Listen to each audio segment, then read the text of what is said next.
Okay, it's going to be a review of the 1988 Royal Rumble. Never touched on the very first Rumble, but I'm going to try to get it up now. So, all the Royal Rumble videos aren't jammed into the end of the month. But hey, we're going to go back to 1988. The show took place on January 24th, 1988. This is not a pay-per-view. This is actually a special that aired on the USA Network. I would imagine it was a 3-hour show. If you watch the DVD, if you watch it on the network, it's about 2 hours and 24 minutes long.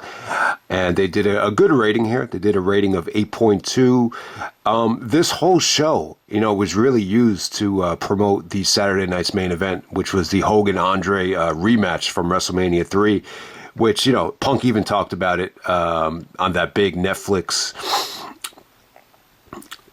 whatever that was, that big event on to promote the Netflix appearance. Basically said, that set the record for, ratings on network television. So in a lot of ways, the Royal Rumble was used, I think, to set up Saturday night's main event. But you did get the first ever Royal Rumble. I'm going to say this. I don't think the show aged that well for me. If you're one of these guys that's pretty much bored by everything, whether it's from the past or the present, I don't think you will like this show. I think the only people I think will like this show are the people that really love the WWE, whether they like to go back to the old days or even appreciate what comes out in the new days. I mean, you could appreciate the show for the experiment that it was, and it worked out really well. I think the best thing about this show is the crowd reaction was good. For the Royal Rumble. But there's a lot of things that needed to be worked on, whether it's the production values, the sound, the timing, the camera angles. There's a lot wrong with it from a production standpoint. The show is weird, though. I think, it's very, very interesting show to talk about because it's not a pay-per-view, number one. The wrestling is actually, oddly good here.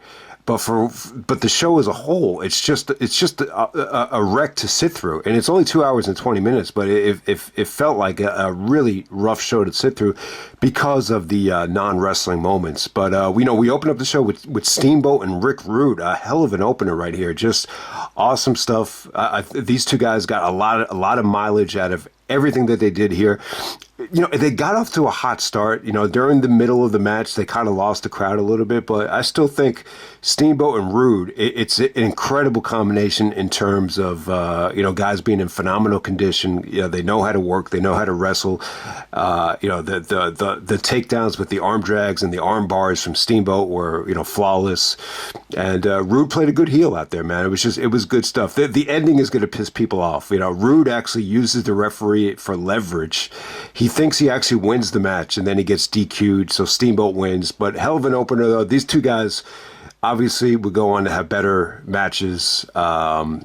Beach Blast 92, Iron Man match. If you want to see these two guys get the green light and deliver, check that out from WCW. All right, so next up you had the most god-awful segment maybe ever. We had the Dino Bravo bench press with Jesse the Body Ventura spotting him, trying to set a bench press record. Give the dude credit. Dino Bravo has ties to the Mafia, as we saw in Dark Side of the Ring. He's jacked up. To me, I think the bench press is really overrated. There was a time where I had my own bench and I used to do it a lot. Like, I used to overdo it. But when I look back on it now, you got to be more well-rounded than just doing bench press. You don't want to be one of these guys like Dino Bravo that has he's got a great chest, a big chest. I'm sure Vince loved him for his physique, but you have the beer belly as well. You got to be more well-rounded, and and I know not everybody's a basketball fan, but I think it's overrated in terms of like real sports as well. Like Kevin Durant got criticized because he wasn't able to bench like 150 pounds at the draft. Did that really make a difference when you look back at Kevin Durant's career, that he couldn't bench press? It made no difference at all. So it's a little bit overrated to me. this is a boring segment. You get to see Dino Bravo bench press for 20 minutes straight. Even Vince had to bury it and just said it was boring. And Jesse the Body Ventura kind of stuck up for Dino Bravo and said that it was a Herculean achievement that he was able to kind of break the record, whatever bench press record there was. I'm not even sure what it was, but he's kind of making fun of Vince for being non-athletic and a pipsqueak, which is really, really funny. Maybe that motivated Vince to start, really getting in shape, who knows. But hey, man, also you got the Jumping Bomb Angels taking on the Glamour Girls. This Jumping Bomb Angels team from Japan was really good. Yamazaki and Tateno, I thought they were really good. The Glamour Girls weren't bad as well. Judy Martin and Leilani Kai with Jimmy Hart. This was definitely like a solid match. It was 2 out of 3 falls too. They kept everybody engaged. I mean, just some of the little things here, really stood out. How strict they used to be with tagging. Like you couldn't tag from your knees. You had to be on your feet. Stuff like that, it kind of gets ignored. Whether it's today or, even in recent memory, just the tag rules, and even the way the pin was executed here, about how it was illegal to kind of cuff the shoulder down from the Japanese girls, stuff like that you never really noticed. So the match did a really, really good job of, showcasing, the fundamentals, whether it be, the tags, the strict rules with the tags, or the strict rules even with what's legal and what's not legal when you're executing a pinfall. Just really good stuff. I didn't mind the wrestling on the show. And next up we have the Royal Rumble match. This is actually won by Hacksaw Jim Duggan. I already talked about the production values of it. I think my biggest gripe with this match is just that hard cam. It looked like they were too far from the ring. The picture quality definitely looked dated. I think with the entrances, obviously over the years, have gotten a lot better. With the countdowns and the buzzer and the clock and the entrance music. This was kind of non-existent. After a while, it just felt like guys were coming down to the ring, kind of abruptly. They did have a little screen on the bottom, so you could actually see the guy come down simultaneously, which worked pretty well. It wasn't bad, but obviously they've done a lot to really, get the crowd, more into this from a production standpoint over the years. But the crowd was good here, man. Once Jake got into the ring, the crowd was just going crazy. It just had such more of a fun pace than the traditional battle royal. And that's what's great about the Rumble. You see different guys come down to the ring. It's really something that could keep the casual fan engaged, and that's what you got here. We got off to a tremendous start. Bret Hart, Tino Santana, maybe the best start ever in the history of the Rumble in terms of work rate. So you get to see Bret last about 25 minutes here. You only had 20 guys. Number 20 ended up being the Junkyard Dog. But yeah, Bret lasts 25 minutes, which obviously is this is a short Rumble, so that record, it's kind of ignored nowadays. It's definitely been doubled and topped, so there's no reason to really talk about it. But, you see the Hart Foundation on the VHS cover. You get to see Bret and Jim Neidhart, work together through a lot of this match. I'll tell you, when Jake came out, he got a great ovation. Harley Race came out and played a great heel. Jake and Harley Race did a lot of interesting stuff.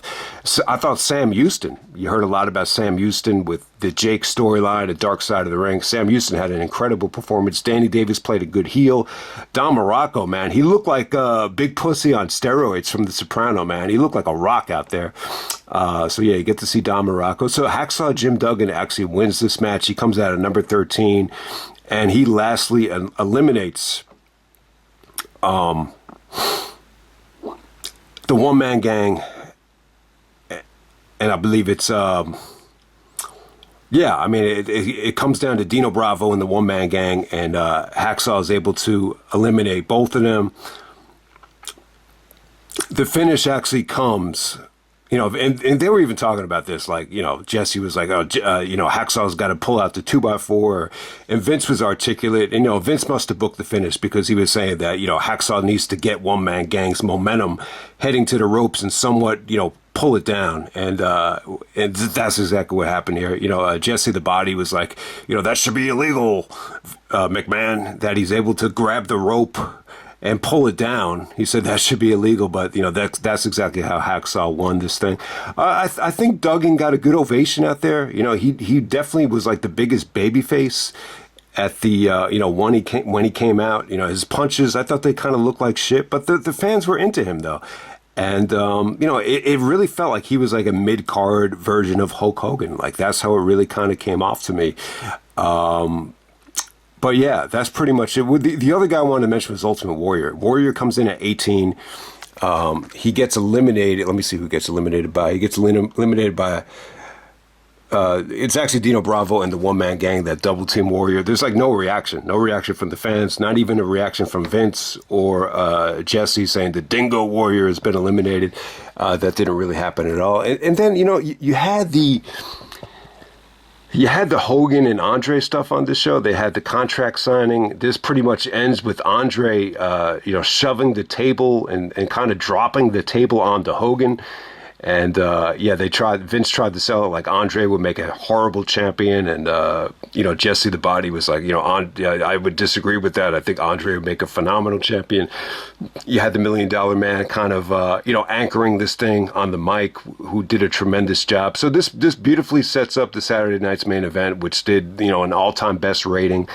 The Hogan and Andre rematch. And then you get to see, $1 Million Man buy the title from Andre. I think they did that thing with the referee. So it does set up like one of the most historical situations ever, and really like this whole show. I mean, they spent a lot of time on it, even in the, and the funny thing is the Royal Rumble's not even the main event. The main event is actually the Islanders, Haku and Tama.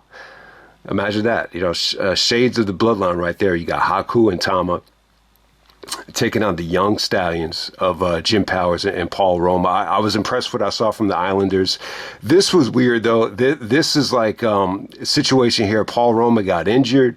Then they kind of like stopped the match halfway through it, and they went back to like a DiBiase promo. So the DiBiase, Andre go home stuff, really, I think really sold people on the Saturday night's main event even more. But, they actually went back to this match after the injury healed, and they just couldn't get it going, man. It was just a rough spot. I think they had a tough time following the Rumble. A lot of empty seats on the hard cam. But I got to say this. I was impressed from the Islanders. I was impressed with the psychology from Haku and Tama to go after the knee, kind of, do a splash on the knee, and they just kind of ended the match abruptly because, Paul Roma couldn't wrestle anymore because of the bad knee. But yeah, a lot of non-wrestling stuff on the show, whether it be Dino Bravo and the Hogan Andre stuff. But let me just end it right there, man. I think the Royal Rumble match in 1988, I think it was a good, experiment. It definitely worked. You definitely had a good crowd here. I like seeing some of the Killer Bees and the tag teams, like the Hart Foundation and the Killer Bees, go at it. I thought Jake actually stole the show on the in the first part of the Rumble. Warrior's performance was a little bit. I just think he had a ways to go. He really hadn't really earned his stripes yet. So that was really interesting. Hacksaw Jim Duggan, to me, I've always been kind of on Hacksaw Jim Duggan. The fact that he won the Royal Rumble 1988, you're always going to remember that. It's by far like the biggest thing he's ever accomplished. But, the Royal Rumble match as a whole from 88, I would definitely say one of the weaker ones. I don't think it's the weakest. When we're talking about some of the weakest Royal Rumbles ever, I would say 88 comes to mind. I think 99 comes to mind. 2013. I think obviously 2015. But yeah, I just don't think this will age well for everybody. But, if you're one of these guys that could really appreciate where they were at that time in terms of, the experimental phase. Somebody had to win. And it did feel like the right guy went over. Hacksaw Jim Duggan actually wins. And the show is actually in Canada, too. So, Mr. USA with, constantly coming out there with the 2x4 and the USA chance. This is actually from Hamilton, Ontario, Canada. You had 18,000 in attendance. So you had a hell of a gate right here for Canada. But hey, man, let me just end it right there. That's Royal Rumble 1988, and I'm out.